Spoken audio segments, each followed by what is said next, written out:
ऐसे लघु प्रक्रिया में फ्लैश का प्रयोग संवर्धन आग माध्यम में दानेदार फ्लैश का प्रयोग किया जाता है, जिसे धातु में पिघले हुए एक गड्ढे की तह में एक पृथक ट्यूब में होकर डाला जाता है।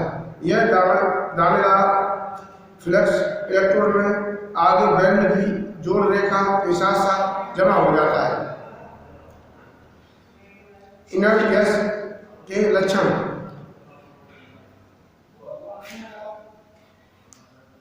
इसका बायरिंग पॉइंट 107.5 अंश सेंटीग्रेड होता है। यह स्पेक्टर पिघली बैल के बिखरने की मात्रा को कम करती है। वह आग की शक्ति कम करती है, जिस कारण पेनिट्रेशन कम हो जाता है। इसका धातु में प्रतिशत रूप में आयतन 0.94% तथा भार में आधा पर 1.3% है। यह इलेक्ट्रोड व मेटल को सुरक्षात्मक आवरण प्रदान करती है। स्टेनलेस स्टील की मुख्य विशेषताएं। इस स्टील में क्रोमियम तथा निकेल अधिक मात्रा में मिले रहते हैं, जिससे इनमें जंग नहीं लगता तथा इसमें वातावरण की ऑक्सीजन एसिड का कोई असर नहीं होता है। कास्ट आयरन के टुकड़ों को वेल्डिंग से पहले गर्म करने की आवश्यकता क्यों पड़ती है? कास्ट आयरन को वेल्ड करने के लिए जब जाव फूल बनाया जाता है तो उसको बहुत धीमी गति से ठंडा होने दिया जाता है। तेज गति से ठंडा होने के कारण वेल्ड फूल में उपस्थिति कार्बन आयरन से मिलकर व्हाइट कास्ट आयरन बनाएगा, जो बहुत कठोर, भंगुर तथा मशीनम आयोग हो जाएगा, मशीनों के कारण हो जाएगा। ये ठंडा होने की गति को कम करने के लिए पूरे जाब या फिर वेल्ड होने वाली जगह को 600-700 सेंटीग्रेड पर तक प्रीहीट किया जाता है। वेल्ड होने के पश्चात जाब को एस्बेस्टस या चूना पाउडर या सूखे रेत से या मिट्टी ढक दिया जाता है।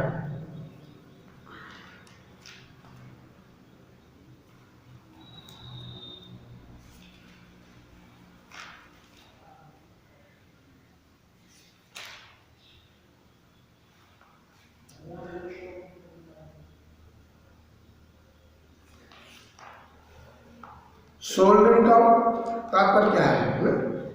यह धातुओं को जोड़ने का एक तरीका है। इसमें पतले धातु की चादरों को आमतौर पर जोड़ा जाता है। पतले धातु की चादरों को आमतौर पर जोड़ा जाता है सोल्डरिंग।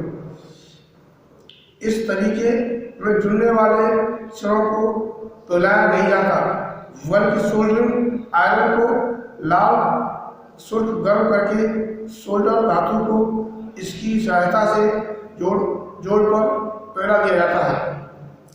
सोल्डर धातु टिन तथा सीसा का मिश्रित धातु होता है। सोल्डर धातु टिन तथा मिश्रित धातु का सीसा का मिश्रित होता है, जिसका गलनांक 273 अंश सेंटीग्रेड के लगभग होता है। इसका गलनांक 273 गलनांक के अंतर्गत होता है। इससे लगाया गया जोड़ थोड़े से ताप देने पर ही खुल जाता है। थोड़ा सा ताप देने से ही, हीट करने से ही खुल जाता है। ढलवे लोहे की फ्यूजन वेल्डिंग, ढलवे लोहे की यानी कास्ट आयरन, ढलवे लोहे की फ्यूजन वेल्डिंग क्या है? यह वेल्डिंग एक रासायनिक प्रक्रिया है जिसमें 4 सेंटीग्रेड तक सुपर हीटेड फ्यूजन तापमान एल्युमिनियम ऑक्साइड को तायरन ऑक्साइड के साथ मिश्रित करके पिघलाकर स्टील उत्पन्न की जाती है। ढलवां लोहे के जिन भागों को जोड़ना होता है उनका तापमान बढ़ाया जाता है, जिससे जोड़े जाने वाली धातुएं पिघल जाती हैं और ठंडा होने पर कठोर तथा मजबूत जोड़ बन जाता है। यह मोल्टन स्टील बेस धातु को गर्म नहीं करती वरन फिलर धातु का कार्य भी करती है। इस वेल्डिंग द्वारा कास्ट आयरन के बड़े बड़े भाग जोड़े जाते हैं। प्रतिरोधक वेल्डिंग क्या है? रेजिस्टेंस वेल्डिंग की उन सभी विधियों को कहा जाता है जिसमें वेल्डिंग के लिए आवश्यक ताप विद्युत धारा को जोड़ के रेजिस्टेंस के विरोध में गुजार कर उत्पन्न किया जाता है। इस उत्पन्न हुए ताप की मात्रा करंट रेजिस्टेंस तथा समय की मात्रा पर निर्भर करती है। सबसे अधिक करंट जोड़ की सतह पर होती है। सबसे अधिक करंट जोड़ की सतह पर होती है, इसलिए ताप भी जोड़ पर ही अधिक उत्पन्न होता है। इसलिए ताप पर ही जोड़ अधिक उत्पन्न होगा। जब अधिक एम्पियर का करंट जोड़ में गुजर जाता है तो जोड़ के सिरे शीघ्र ही गर्म होकर प्लास्टिक अवस्था पहुंच जाते हैं, मुलायम हो जाते हैं। इससे पश्चात दबाव डालकर जोड़ पूरा कर दिया जाता है। दबाव से तर पिघलकर एक हो जाते हैं। इसमें आवश्यक करंट एक स्टेप डाउन ट्रांसफार्मर से प्राप्त किया जाता है। स्टेप डाउन ट्रांसफार्मर से प्राप्त किया जाता है। दबाव किसी भी केमिकल या हाइड्रोलिक विधि द्वारा डाला जाता है। दबाव किसी भी केमिकल या हाइड्रोलिक प्रेशर द्वारा डाला जाता है। वेल्डिंग की इस प्रक्रिया में किसी फेयर मेटल की आवश्यकता नहीं होती। इस विधि द्वारा सभी धातुएं वेल्ड की जा सकती हैं। इसी विधि द्वारा सभी धातुएं वेल्ड की जा सकती हैं। ये प्रतिरोध वेल्डिंग है।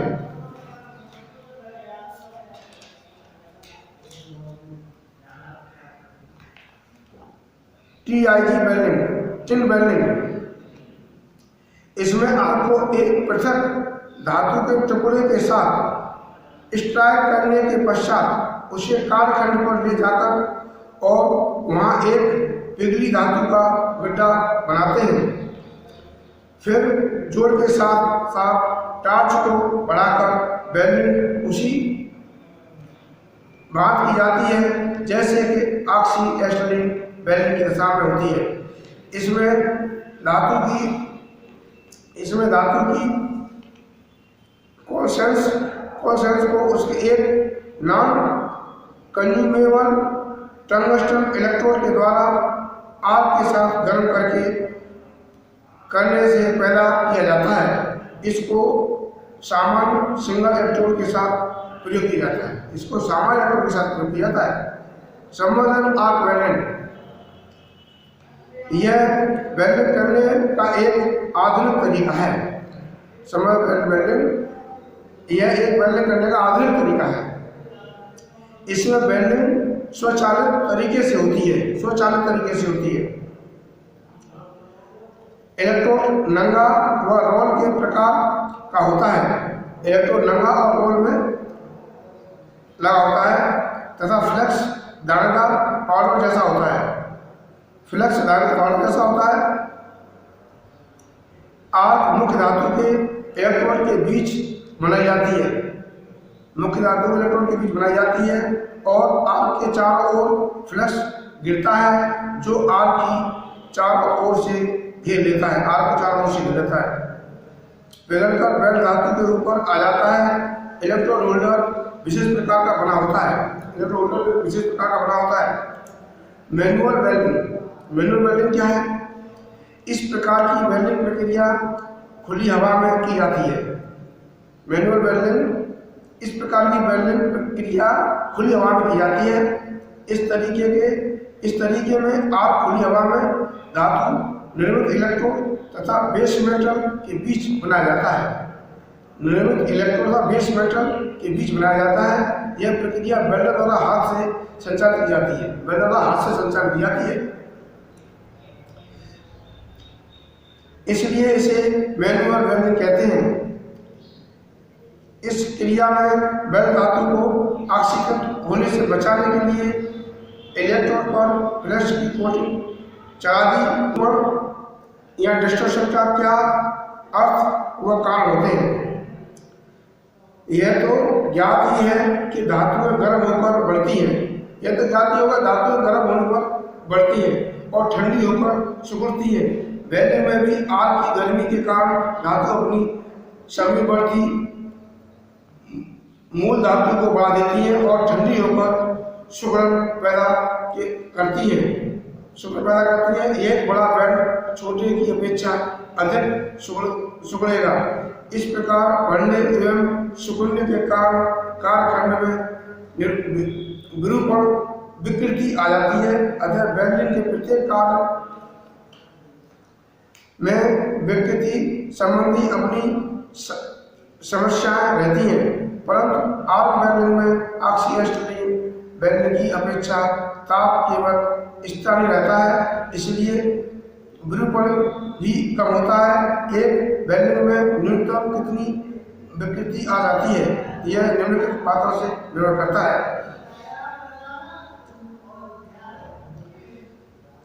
जमा माल की मात्रा, रन की संख्या, कार्यक्रम की मूल व्यवस्था, विरूपण के लिए मार्जिन है।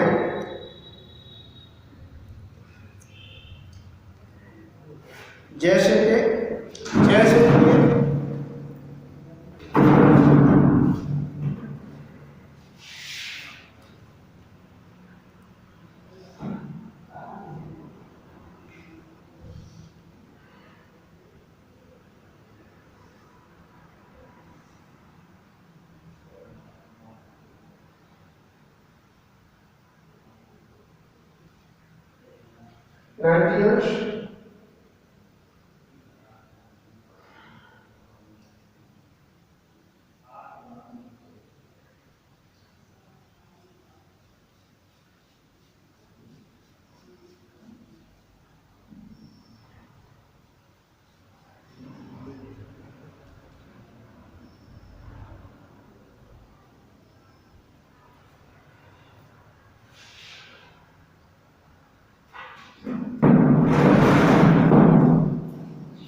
पाइप वेल्डिंग में 1G, 2G, 5G और 6G पोजीशन क्या होती है?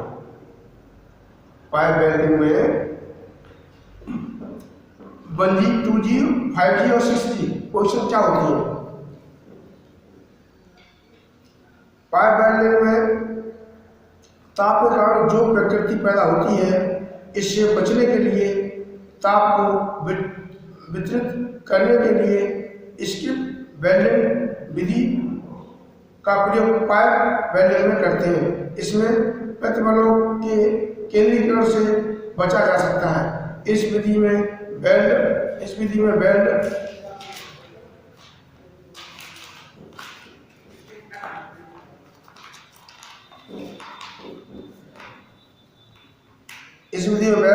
के छोटे छोटे रन बनाए जाते हैं, जिन्हें 1G, 2G, 3G, 4G, 5G एवं 6G नामित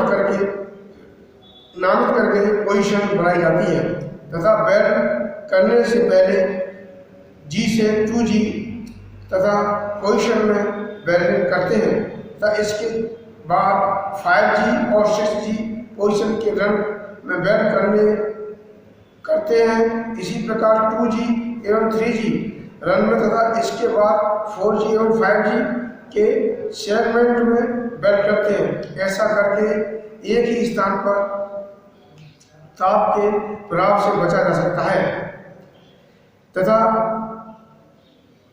पैदा होने वाले प्रतिबलों के कारण होने वाली विकृति से बचा जा सकता है।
वेल्ड में उत्पन्न होने वाले दोषों के बारे में बताइए।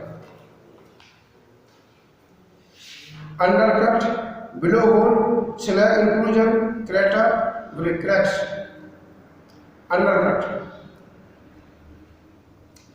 अंडरकट इस दोष में बेस मेटल वेल्ड टी के पास से कट जाता है और गड्ढा सा हो जाता है। इसे बेल्ट कमजोर हो जाता है। इसे बेल्ट कट कहते हैं, अंडरकट कहते हैं। नियंत्रण करने के उपाय। अंडरकट को नियंत्रण करने हेतु निम्न उपाय पर ध्यान देना चाहिए। वेल्ड होने वाले स्थान को वेल्डिंग करने से पूर्व अच्छी प्रकार से साफ होना चाहिए। उचित साइज का इलेक्ट्रोड प्रयोग करना चाहिए।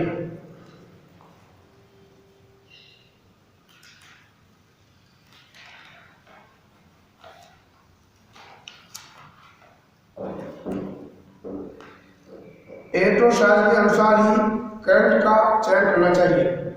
इलेक्ट्रोड के साइज के अनुसार ही करंट का चयन करना चाहिए। आर की उचित लंबाई रखनी चाहिए। वेल्डिंग करते समय इलेक्ट्रोड को सही और कोण पर रखना चाहिए। वेल्डिंग करते समय उचित तथा इलेक्ट्रोड को देनी चाहिए। Below whole. वेल्डिंग करते समय पिघले धातु के ठंडा होते समय गैस के अंदर